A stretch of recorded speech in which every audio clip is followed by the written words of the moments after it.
স্বাধীনতার এত বছর পরে এসেও আমার একটাই প্রশ্ন, মেয়েরা কি প্রকৃত স্বাধীন? মেয়েদের স্বাধীনতা বলে কি সত্যিই কিছু আছে? আচ্ছা, মেয়ে হওয়া কি অপরাধ? জানতে গেলে ভিডিওটি শেষ পর্যন্ত দেখতে থাকুন। ভিডিওটি যদি তোমার সত্যি ভালো লেগে থাকে তাহলে লাইক দিয়ে চ্যানেলটি সাবস্ক্রাইব করে রাখবেন এই রকম সুন্দর সুন্দর ভিডিও আপনার মোবাইলে প্রথম পাওয়ার জন্য। চলুন তাহলে আর দেরি না করে শুরু করা যাক। এখনো মেয়েরা রাতে একা বাড়ি ফিরতে ভয় পায়। বাড়ি ফেরার আগে তার বাবা মা বা বাড়ির কেউ গিয়ে তাকে এগিয়ে আনতে হয়, কারণ কোনো নারী উত্তপ্ত হবে কিনা, ধর্ষণ হবে কিনা তার কোনো গ্যারান্টি দিতে পারি না আমরা। আমাদের সমাজে এমন কিছু মানুষরূপী নরপিশাচ আছে যারা মা বোনের সাথে এই রকম নোংরা ব্যবহার করে, তাদেরকে ধর্ষণও করে, এমনকি বাচ্চা নিষ্পাপ ফুলের মতো শিশুকেও তারা ছাড়ে না। পেপার খুললে শুধু ধর্ষণ, ধর্ষণ আর ধর্ষণ। সত্যি এটা আমাদের সমাজের লজ্জা।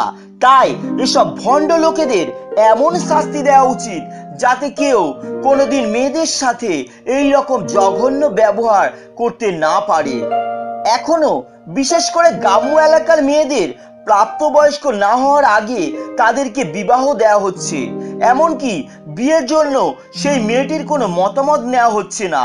কম বয়সে বিবাহ দেওয়ার ফলে তাদের শরীরে বাসা বাঁধে নানান রকম রোগ। তাই সেই সব বাবা মায়ের কাছে আমার হাত জোড় করে অনুরোধ, যদি তাদেরকে আপনার নিজের সন্তান বলে মনে করেন তাদেরকে এত বড় ক্ষতি করবেন না। প্রাপ্তবয়স্ক হওয়ার পরে তাদের বিবাহ দিন, আর জোর করে তাদেরকে অন্যের হাতে তুলে দেবেন না। এখনো মেয়েদেরকে রূপ দেখে বিচার করা হয়। নারীদের বলা হয় ফর্সা হতে হবে। বিয়ের জন্য মেয়েদের আগে রূপটাকেই দেখা হয়, আর ছেলেরা নাকি সোনার আংটি, কালো বা ফর্সা কোনো ব্যাপার নেই। ছেলেদের যদি কোনো ব্যাপার না থাকে তাহলে মেয়েদের কেন ব্যাপার হবে? তাই বলবো, রূপ দেখে কাউকে বিচার করবেন না, দেখুন তার কি গুণ আছে। এখনো নারীরা তাদের ইচ্ছা মতো রাস্তাঘাটে চললে, নিজের ইচ্ছা মতো ড্রেস পরলে নানান রকম কটূক্তি শুনতে হয়। এখনো নারীদের পূর্ণাঙ্গ স্বাধীনতা দেওয়া হয় না। কোনো মেয়ে যদি চাকরি সূত্রে বা অন্য কোনো কাজের জন্য একটু রাত করে বাড়ি ফেরে তাহলে সেই মেয়েটাকে বলা হয় ওর চরিত্র ভালো নয়। বারে সভ্য সমাজের মানুষ, বাহ!